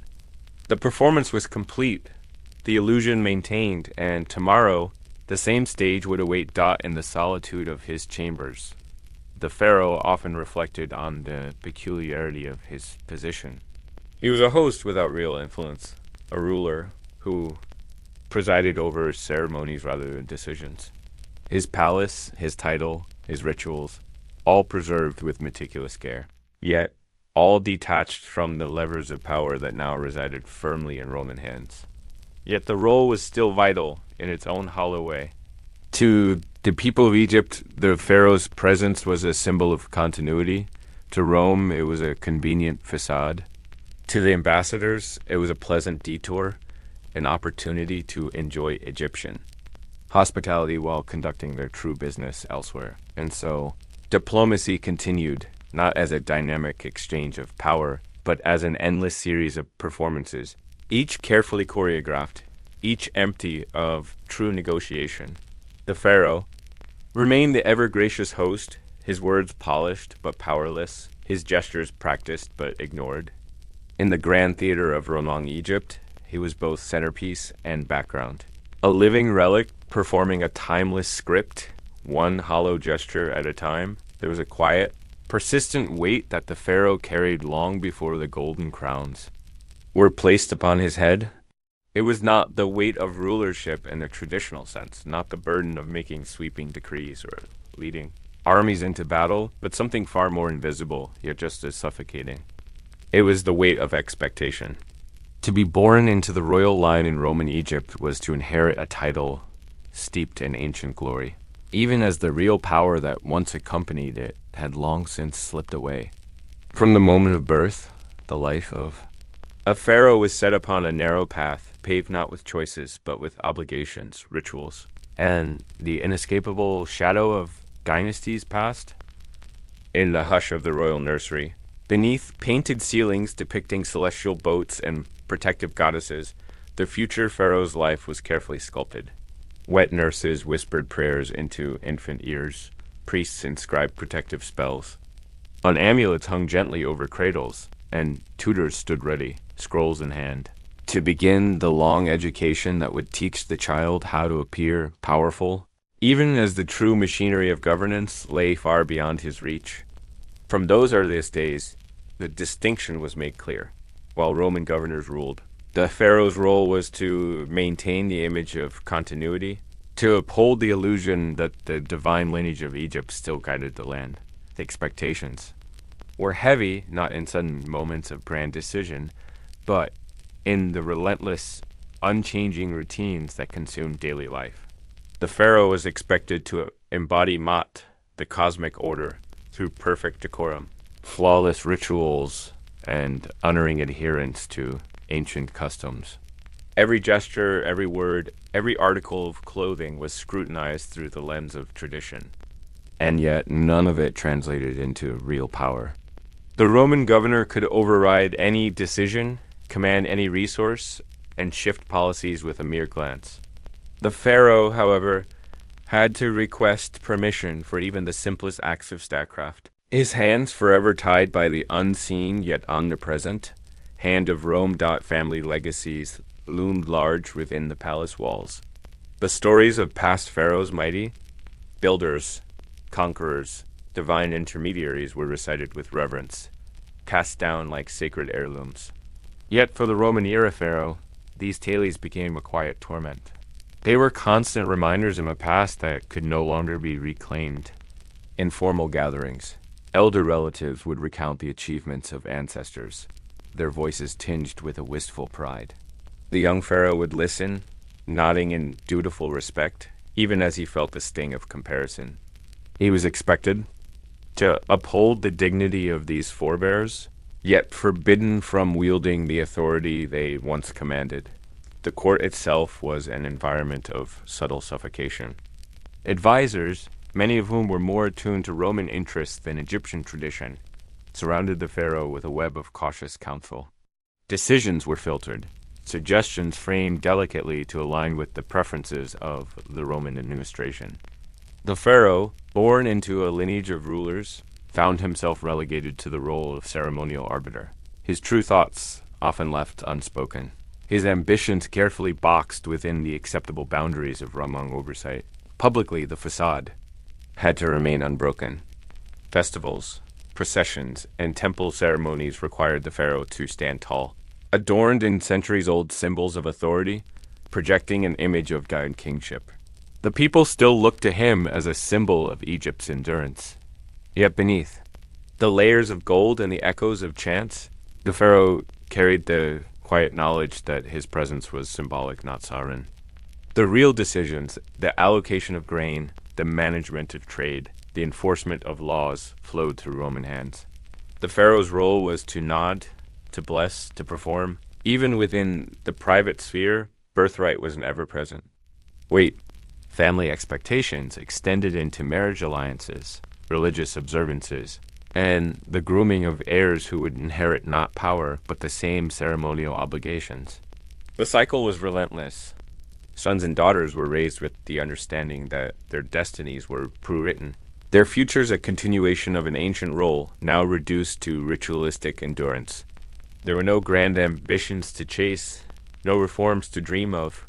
The best they could hope for was to perform their duties with enough grace to maintain the illusion for another generation. The palace halls, though grand in design, resonated with an eerie emptiness. Walls that once echoed with the decisive steps of powerful rulers now muffled the quieter, more hesitant movements of a pharaoh whose path was scripted. Every corridor seemed to whisper reminders of past glories, murals of victorious campaigns, inscriptions of decrees once spoken with unquestioned authority. Yet these were not inspirations. They were specters of a past that only deepened the sting of the present. Walking these halls was a daily exercise in quiet resignation, a slow march through spaces that once belonged to kings, now maintained for show. There were moments, often in the solitude of evening, when the pharaoh would find himself in the palace gardens, walking beneath the soft glow of oil lamps as the scent of lotus blossoms mingled with the cool night air. In these rare, unguarded moments, the crushing quiet of his predicament was most keenly felt. The stars overhead, once symbols of divine guidance, now seemed indifferent, distant in their brilliance. The pharaoh, a descendant of god-kings, stood amidst the rustle of papyrus reeds, pondering a future where his title remained intact, yet his agency was forever denied. The paradox of birthright was cruel. To be born pharaoh in Ramang, Egypt was to inherit immense expectations without the power to fulfill them. Every title, every emblem of royal authority came laden with the knowledge that it was for display, not command. The lineage was preserved not to empower the pharaoh, but to preserve the illusion of continuity for the benefit of both the Egyptian populace and the Roman administrators who found it politically convenient. The burden was not one of leadership, but of performance, an unending role in a historical play whose audience demanded the illusion, even if they no longer believed in its truth. And yet, the role could not be cast aside. The pharaoh's identity was inseparable from his birthright. There was no alternative path, no quiet life beyond the palace walls. His very existence was bound to the expectations placed upon him. Even acts of personal preference, what to wear, whom to favor, how to speak, were all measured against the strict rubric of royal decorum. Deviating from these expectations was not an option. It was a risk not just to his own position, but to the fragile stability of the ceremonial image Egypt presented to Rome, and to itself in the end. The burden of birthright was not dramatic, but exhausting in its constancy. It was the slow erosion of personal will beneath layers of inherited duty. The pharaoh is expected to carry the weight of Egypt's past, not as a leader forging new paths, but as a figure maintaining the ceremonial pulse of a kingdom that had long since been subdued. The lineage remained unbroken, but its meaning had shifted from a bloodline of rulers to a procession of caretakers, each pharaoh preserving the facade, one tedious ritual at a time. As the night deepened and the palace quieted once more, the pharaoh would retreat to his chambers, the ceremonial crowns resting nearby, their golden sheen a cold reminder of a throne that was his by birth, but not by power. And tomorrow, as always, the expectations would await him, silent, patient, and inescapable. The morning light in the pharaoh's audience chamber was soft and filtered, seeping through intricately carved stone lattice that turned the sun into a quiet mosaic of shifting patterns. Servants had already dusted the scroll racks, set out the inkstones, and arranged the ceremonial chair where the pharaoh would spend the better part of his day. The room, though grand, felt more like a scribe's office than a royal court, and in many ways that's precisely what it had become. The pharaoh's daily routine was less about ruling and more about presiding, a hollow series of formalities, where titles were recited, proclamations were read, and documents were signed, all without the weight of real decision-making. On the surface, it appeared regal. A pharaoh, seated in state, surrounded by scribes and officials. Parchment scrolls spread out before him, the air faintly tinged with the scent of papyrus and lamp oil. But beneath the ceremonial layers, it was a tedious and repetitive grind. Most of the decrees the pharaoh signed were already written by Roman administrators. Each scroll arrived with its phrasing carefully approved.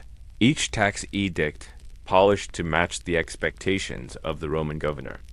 The pharaoh's role was reduced to a living seal, adding his signature and the faint press of a royal stamp to documents whose outcomes were Preordained. The ritual signing was itself a slow, deliberate affair. An official would approach, bow, and unfurl a scroll, reading its contents aloud in a steady, monotone voice. The pharaoh, seated motionless, would listen, though his response was never expected to alter the text. Instead, a scribe would step forward, holding out a fine reed pen, freshly sharpened, and a small palette of ink. The pharaoh's signature, though deeply symbolic, had become mechanical. He traced his name in practiced strokes, the movements so familiar that his hand completed them without thought. The stamp engraved with ancient hieroglyphs of power was pressed into a small bowl of dark red wax, then lowered onto the parchment with a soft, dampened thud. This process repeated for hours. Scroll after scroll, proclamation after proclamation. The matters addressed were often mundane. Grain quotas, temple maintenance budgets, adjustments to minor trade tariffs. Occasionally, a document would reference grander themes, tributes to Rome, dedications to emperors, but even these were ceremonial gestures, declarations of loyalty that carried no political influence. The pharaoh's signature authenticated the documents in appearance, but not in substance. Scribes moved like a quiet tide through the chamber, retrieving signed scrolls, bringing in new stacks, their faces calm and impassive. Their soft murmurs echoed faintly against the stone walls. For them, as for the pharaoh, this was routine.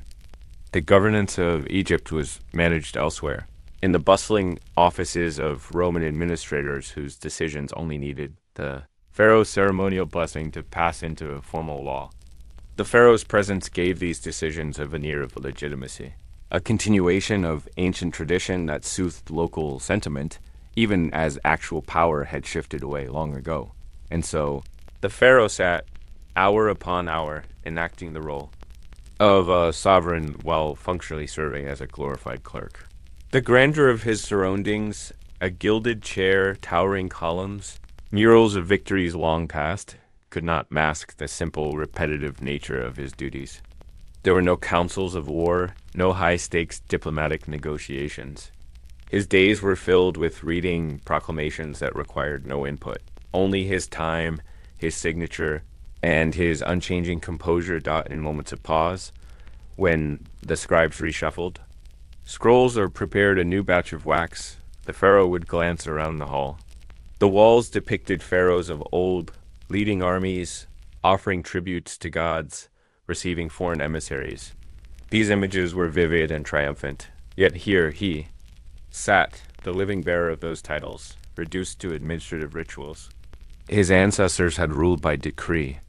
He merely ratified what had already been decided. Occasionally, the pharaoh was asked to proclaim edicts aloud for ceremonial recordings.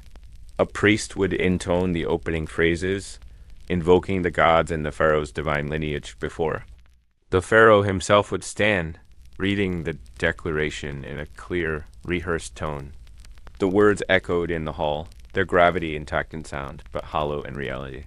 These proclamations were often destined for public inscriptions, carved into temple walls or read aloud in market squares, not to announce new policies, but to reinforce the image of Pharaoh as a living institution, a bridge between Egypt's past and its Roman-ordered present. By midday, the ritual of document signing would give way to yet another ceremonial duty, receiving petitions.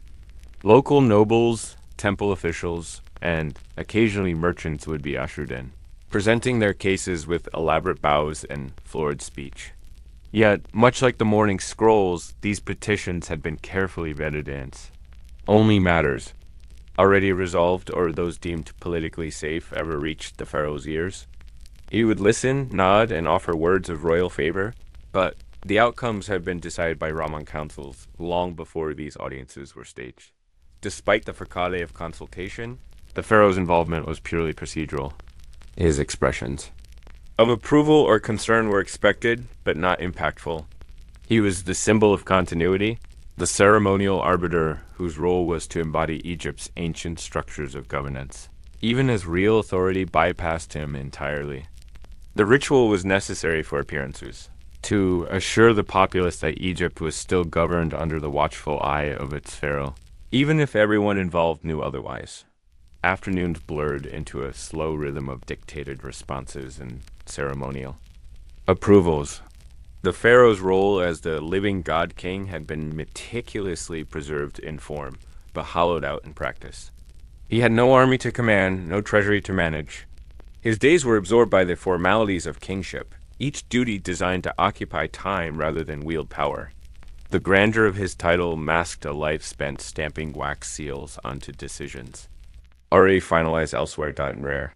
Quieter moments when the scribes stepped away to archive the morning scrolls, or when an official paused to prepare the next docket, the pharaoh would reflect on the irony of his situation. Generations of his ancestors had fought, ruled, negotiated, and built empires. They had stood as supreme arbiters of life and death. And now their descendants sat beneath their painted visages, enacting a charade of rulership that had been carefully scripted to look authentic, while ensuring nothing of consequence truly. Passed through his hands as the sun began to lower, casting long shadows across the audience hall. The day's routine would slowly wind down. The final scrolls were signed, the last petitions acknowledged, and the pharaoh was escorted back through colonnaded corridors by a small entourage of scribes and attendants. The echo of his footsteps, softened by woven reed mats, seemed to mock the emptiness of his duties. Despite the ceremonial weight of his titles, Lord of the Two Lands, son of living Horus, his existence was dictated by the slow grinding. Demands of Roman bureaucracy dot by evening, the pharaoh would retreat to his private chambers, where the regalia was carefully removed, piece by piece. The golden collars, the jeweled armbands, the ceremonial flail and crook symbols of absolute authority, now reduced to mere costume. As servants folded his ceremonial robes and extinguished the oil lamps one by one, the pharaoh was left in the quiet glow of dusk, staring out at the fading light, contemplating a kingship that had become a full-time performance of tradition without power. And yet, the next morning, the routine would begin anew. The scrolls would await, the scribes would bow, and the pharaoh would once again assume his place beneath towering images of past glories, ready to perform his royal duties in name only, as the empire around him churned forward, indifferent to the seals he pressed or the proclamations he recited. His days were not filled with decisive acts of rulership, but with the quiet, endless repetition of duties that existed solely to uphold a ceremonial illusion. There was never a moment when the pharaoh was truly alone. From the earliest light of morning until the final extinguishing of the palace lamps at night, he was always attended. Servants moved through his chambers with quiet efficiency. Priests intoned blessings as they passed him in the halls. Scribes hovered near with their scrolls and reed pens at the ready. At formal dinners, ambassadors and nobles filled the marble-floored banquet rooms, their voices murmuring beneath the gentle plucking of lyres. And yet, despite this constant presence of people, the pharaoh lived in a state of deep and unending isolation. Ceremony, by its nature, builds walls. It creates a structure where every gesture, every glance, every word is part of a prearranged performance. For the Ramon pharaoh, these ceremonies formed not just the rhythm of his days, but the architecture of his social life. Each interaction was carefully managed, choreographed to uphold the appearance of majesty, but never designed to foster genuine connection. Conversations were steeped in formalities, suffocated by protocol. People spoke to the pharaoh not as a man, but as a title, as a figurehead, as a necessary fixture in an unchanging display dot at official banquets. The pharaoh is seated at the highest table, draped in gold-threaded linens. Beneath canopies embroidered with ancient emblems of Ra and Horus, rows of officials and dignitaries were arranged in descending order of importance, their seats assigned weeks in advance. Their proximity to the pharaoh determined not by friendship or familiarity, but by their standing in a meticulously maintained hierarchy. The meals were elaborate courses of honey-glazed figs, roasted duck, lentil stews, and delicate lotus root dishes served on silver platters. Wine cups clinked softly as toasts were raised in his honor. each one as ceremonial and hollow as the last. But as the pharaoh sat at the head of these gatherings, his role was largely ornamental. He was expected to smile gently, to offer gracious nods, to exchange polite, empty pleasantries with foreign envoys and local lords. No one spoke to him of personal matters. No one asked of his thoughts, his fears, his memories. Every word exchanged across the table was filtered through layers of tradition and caution. The pharaoh's replies were rehearsed, his gestures slow and composed. Even laughter, when it occurred, was measured, soft, dignified, just enough to satisfy the image of a benevolent ruler. And so, amidst a room filled with people, the pharaoh sat alone. This isolation extended beyond formal gatherings. During temple ceremonies, the pharaoh stood surrounded by priests, their chants resonating in the high-ceilinged sanctuaries, the scent of incense curling lazily through the air. The pharaoh's role was to embody divinity, to be the human vessel through which the gods continued to bless the land of Egypt. Yet even in these sacred rituals, his presence was ceremonial. He moved as tradition dictated, made offerings as scripts instructed, but no priest dared address him as a fellow human being. He was a living icon, not a man. Their eyes averted respectfully. Their voices remained in the steady cadence of rehearsed prayers. The pharaoh, standing beneath the towering stone gods, offered blessings with a face carefully composed in serene detachment, while inwardly, the weight of his isolation settled deeper. Within the palace walls, this solitude was sharpened by the absence of true confidants. The pharaoh had no advisors with whom he could speak freely. The Roman governors ensured that his inner circle was filled with individuals loyal to Rome first, Egypt second, and the pharaoh himself only as a matter of duty. Every conversation was a calculated exchange, every casual remark noted and reported. Even within his private chambers, when the ceremonies paused for a breath, the pharaoh was never fully at ease. The attendants who brought his meals, the scribes, who organized his scrolls, the guards stationed in the shadowed alcoves, they were always present, always observing. Even when their eyes seemed politely lowered, the rituals of daily life became a veil that distanced him from the world. Even simple acts, like walking through the palace gardens or sitting beneath the shade of a sycamore, required an entourage.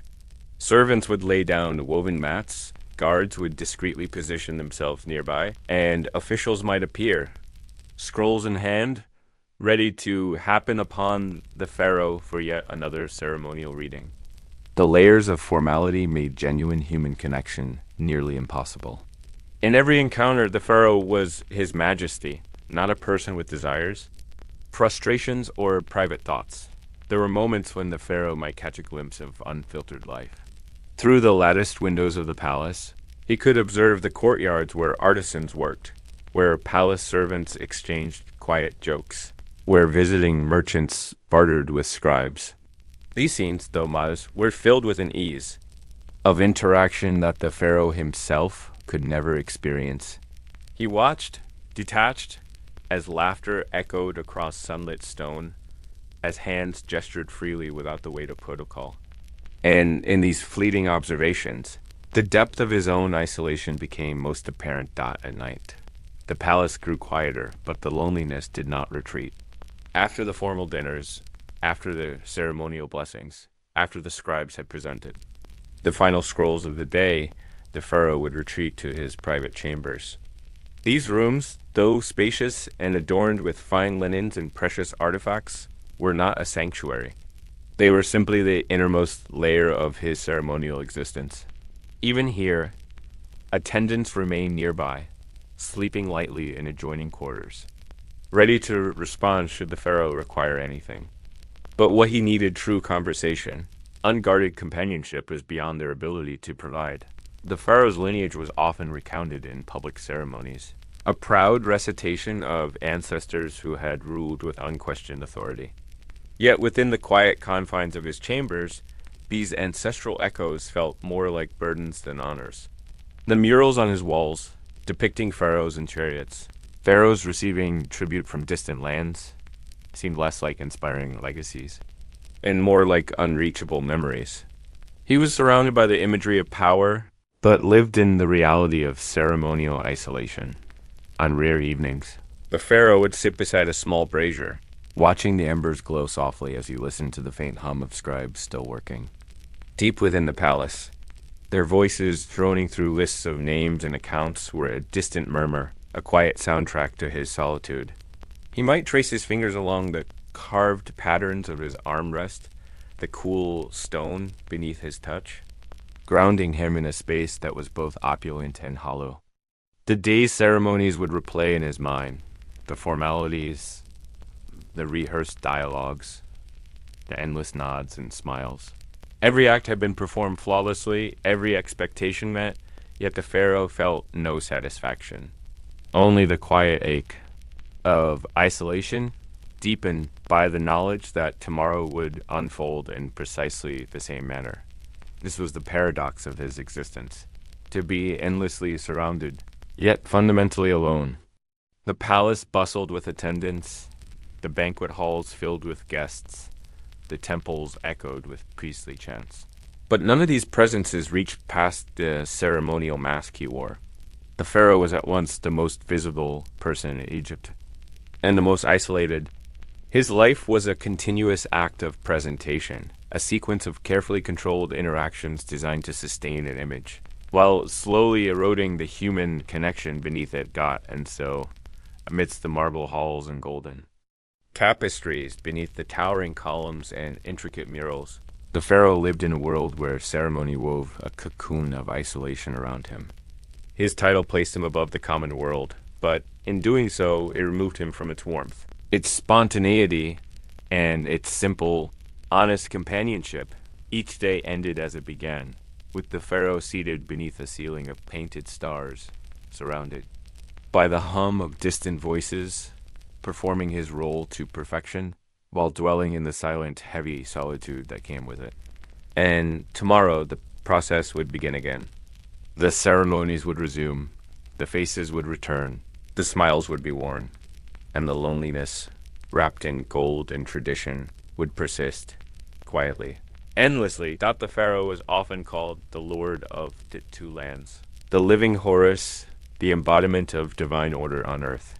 Yet, within the palace walls, beneath the soaring ceilings painted with stars, it was not the pharaoh's hand that steered the machinery of Egypt's daily life. That quiet, relentless work belonged to others, to the scribes, unseen by the grand public, unheard in the loud proclamations of festivals. The scribes formed the true pulse of the kingdom.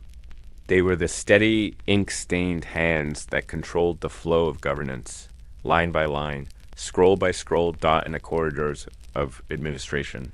Their presence was constant. Clad in simple linen robes, their fingers darkened by years of ink. And papyrus dust, these men moved with an unhurried but unyielding rhythm. From the moment dawn's first light slanted through the narrow palace windows, the scribes were already at work. The soft scratching of reed pens against papyrus and wax tablets filled the air, a persistent, delicate rustle that never truly ceased. For the pharaoh, these sounds became as familiar as his own breath, a quiet, inescapable reminder of how little moved without the scribe's intervention. The pharaoh's days were bookended by their work. In the morning, a small procession of senior scribes would appear in his chamber, arms laden with scrolls carefully bundled in twine. Each document was a request, a report, a decree drafted not by the pharaoh, but by bureaucrats whose reach extended deep into every village, temple, and granary across Egypt. The pharaoh's task was rarely to decide, but rather to review, to approve with a ceremonial nod, or perhaps to add his seal, a red ink stamp pressed gently onto parchment that had been deliberated over by countless officials long before it ever reached his hands. These scrolls detailed matters both great and small, the grain tallies from distant gnomes, the tax disputes between local farmers, the requests from temple overseers for additional laborers. Each issue passed through the labyrinthine network of scribes, bureaucrats and overseers who, layer by layer, transformed the life of Egypt into columns of numbers, inventories, and reports. The pharaoh, despite his title, found himself at the far end of this process, a figurehead whose role was to provide the final ceremonial touch to a system that had long since learned to function without his direction. The scribes themselves were a peculiar breed. They were not warriors, not priests, not nobles in the traditional sense. Yet, their influence was subtle and immense. They knew every measure of grain leaving the Nile's fertile plains, every coin collected in taxes, every edict that adjusted the price of fish in the marketplaces of Alexandria. Their world was one of quiet dominion, where power was exercised through the slow, meticulous flow of paperwork. The pharaoh would watch as they unfurled scrolls that stretched across entire tables, their fingers gliding smoothly over columns of hieratic script, reciting line after line with a practiced monotony that seemed to stretch time itself. Meetings with scribes were exercises in patience. The pharaoh would sit upon his elevated chair, carved ebony, inlaid with ivory depictions of lotus blossoms, while scribes read aloud the endless litany of administrative minutiae. Their voices, soft yet unrelenting, would fill the chamber. In a slow, droning cadence, there were no urgent debates, no grand councils of strategy. Instead, there was the measured rhythm of bureaucracy, petitions for the repair of irrigation canals, updates on the status of temple offerings, inventories of stored grain destined for Rome. Each topic flowed into the next, like a river without, and carrying the pharaoh along in its current of tedium. Occasionally, the pharaoh would be asked to provide a formal assent, a ritual confirmation that, despite the obvious, he remained the apex of this administrative pyramid. He would nod, or perhaps murmur a brief acknowledgement, though it was understood that the decisions had been made long before the scroll reached his eyes. His seal, pressed with precision onto the bottom of each decree, was a formality, the final flourish to a process that neither required nor desired his interference. What became evident to the pharaoh, year after year, was that these scribes were the true custodians of Egypt's continuity. Dynasties rose and fell, Roman governors came and went, but the scribes remained. Their faces aged, their robes grew threadbare, but their ink-stained fingers continued to guide the kingdom's affairs with an unbroken diligence. The pharaoh's lineage was lauded in ceremonies and temple inscriptions, but it was the scribes who ensured that Egypt's daily life persisted, layer by patient layer of documentation. In quieter moments, the pharaoh might wander past the administrative wings of the palace, peering through open archways into rooms where scribes hunched over long wooden desks. The air was thick with the scent of ink and papyrus dust, and the walls were lined with shelves upon shelves of scrolls, some so old their edges crumbled with the faintest touch. There was no grandeur in these spaces, no gold inlay or ornate carvings. Instead, there was a practical, almost monastic simplicity, an atmosphere of quiet industry where Egypt's true governance unfolded. Line by deliberate line, the scribes were indifferent to spectacle. They did not concern themselves with the pomp of festivals or the grand declarations of Roman officials. Their power was quiet, persistent, and largely invisible. They knew that their records outlasted speeches, that their scrolls would be read long after the ceremonial parades had faded from memory. In their own way, they had achieved a kind of immortality, not as individuals, but as a collective force, the eternal scribes who kept Egypt's intricate machinery running. Indifferent to who sat upon the throne, for the pharaoh, this realization was both humbling and suffocating. His life, filled with ceremonial obligations and public appearances, was a surface reflection of power. The scribes, with their ink-stained hands and steady, tireless routines, wielded the deeper, more enduring influence. They were the ones who ensured the grain reached the granaries, who balanced the temple accounts, who negotiated the labyrinth of Roman taxation. Their work defined the real boundaries of what was possible in Egypt's governance. And yet, despite their quiet dominion, the scribes never sought the spotlight.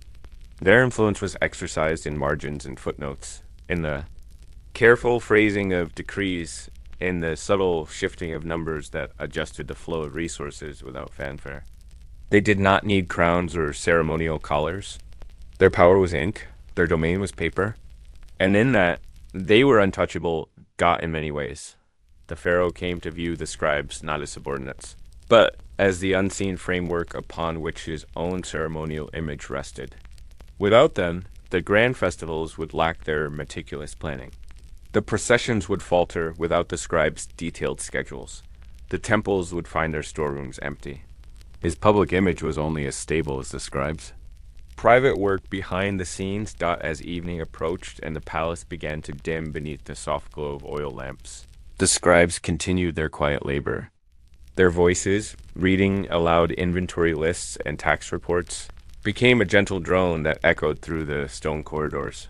The pharaoh would retreat to his chambers, aware that even as he rested, the kingdom's true administrators would continue. Into the night, their pens scratching tirelessly beneath the flicker of MPRTA.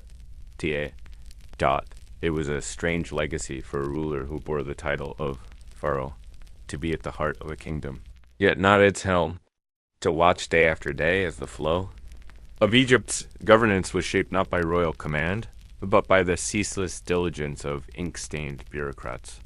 The scribes were the quiet masters of continuity, their work invisible to the crowds who cheered the pharaoh's name, but indispensable to the kingdom that carried on beneath the golden sheen of ceremony. And so, as the night deepened and the palace settled into a hushed rhythm, the pharaoh would listen to the faint, persistent rustle of scrolls being unfurled, the soft tap of reed pens against wood. It was the sound of Egypt's true rulers at work, the eternal scribes, whose quiet dominion outlasted every crown. The pharaoh was no longer a king in the way his ancestors had been, but there was still one role that clung to him with relentless grip, that of a living god. In the minds of many Egyptians, the pharaoh remained a divine figure, a bridge between the mortal world and the realm of the gods. But beneath the gilded layers of reverence, the truth was far less glorious. This divine title was not a mantle of power, but a cage of endless religious formalities. A role that demanded constant performance without respite or escape. Each day began with the rituals of purification.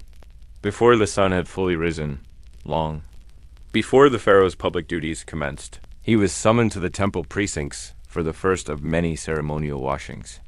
Priests in spotless white linen awaited him in the cool, shadowed chambers, their faces composed, their movements deliberate.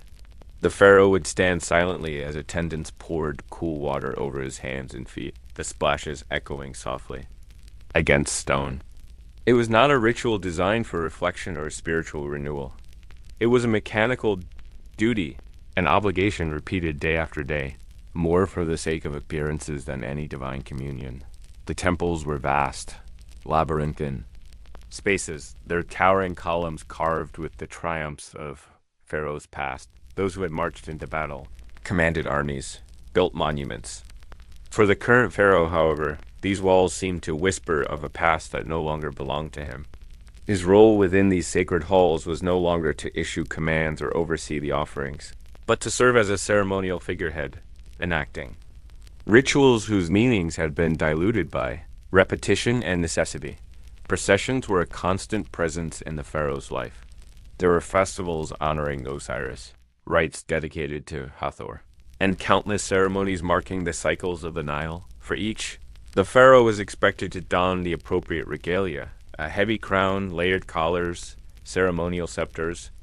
He would be paraded through the temple courtyards, flanked by high priests whose chants filled the air in rhythmic waves. The crowds would gather, bowing their heads, offering prayers not so much to the man before them, but to the idea of him, the living god of Egypt, untouched by earthly concerns. Yet, behind the carefully composed mask, the pharaoh felt only the weight of obligation. The rituals were precise, down to the smallest gesture. In the sanctuary Amun's temple, the pharaoh would present offerings of bread, beer, and incense. The high priest would recite the ancient hymns, while the pharaoh was to raise his hands in blessing, move in preordained steps, and utter phrases memorized since childhood. Any deviation, however slight, could be seen as a blemish on the sanctity of the rites. The pharaoh was trapped within a choreography that allowed no improvisation, no personal devotion. He was an actor in a play whose script had been written centuries before his birth. There were moments when the pharaoh would find himself standing motionless beneath the immense stone lintels, waiting as priests circled him, sprinkling purifying water and uttering blessings in sacred tongues. In those quiet, heavy-laden moments, he felt like a statue, not a living god, but a still figure, adorned in gold and reverence, yet utterly devoid of agency. The rituals moved around him, through him, without ever truly requiring him. His body was present, his title invoked, but his will was irrelevant. The burden of divinity extended beyond the temple walls. Even within the palace, daily life was punctuated by religious formalities. Meals began with blessings over offerings to the household gods. Meetings with officials were preceded by invocations to Mate, the goddess of truth and order. When illness or famine struck the land, the pharaoh was expected to perform special rites of intercession, despite having no real influence over such calamities. The people looked to him for divine favor, but the decisions that shaped their lives were made by Ramang, governors and bureaucrats far removed from the incense-filled sanctuaries. The paradox was inescapable. The pharaoh was worshipped as a god, yet lived as a servant to ritual. He bore the appearance of ultimate authority, draped in symbols of divine right, but in reality, he was a man shackled to a relentless calendar of religious obligation. Every festival was another link in the chain, every offering another layer in the weight of ceremonial duty. Even in private moments, the pharaoh was not free from this divine role. Within his private chambers, sacred artifacts were ever present. A small shrine stood in the corner, perpetually maintained by attendants. The walls were adorned with depictions of gods and pharaohs in eternal embrace, reminders that even in solitude, his identity was bound to the divine narrative. There was no space, no hour of the day, where he could simply be a man. During their great Opet festival, a grand event meant to rejuvenate the pharaoh's divine essence, the disconnect became most apparent. He would be seated upon a ceremonial bark, a golden shrine carried through the streets of Thebes, accompanied by throngs of priests and musicians. The crowds would cheer, tossing flower petals, praising his divine nature. Yet amidst this spectacle, the pharaoh was a passive participant. He was carried, not leading, displayed, not commanding. The rituals unfolded as they always had, indifferent to who wore the crown. The Roman administrators viewed these religious duties with a detached tolerance. As long as the temples remained calm, the priests loyal, and the festivals orderly, the Romans allowed the pharaoh to enact his divine role. They saw the processions, the offerings, the rituals as useful tools to pacify the populace, a pageant that maintained the illusion of continuity. But to the pharaoh, these acts were a daily reminder of his entrapment, a performance expected, but no longer believed in, not by those in power, and perhaps not even by himself.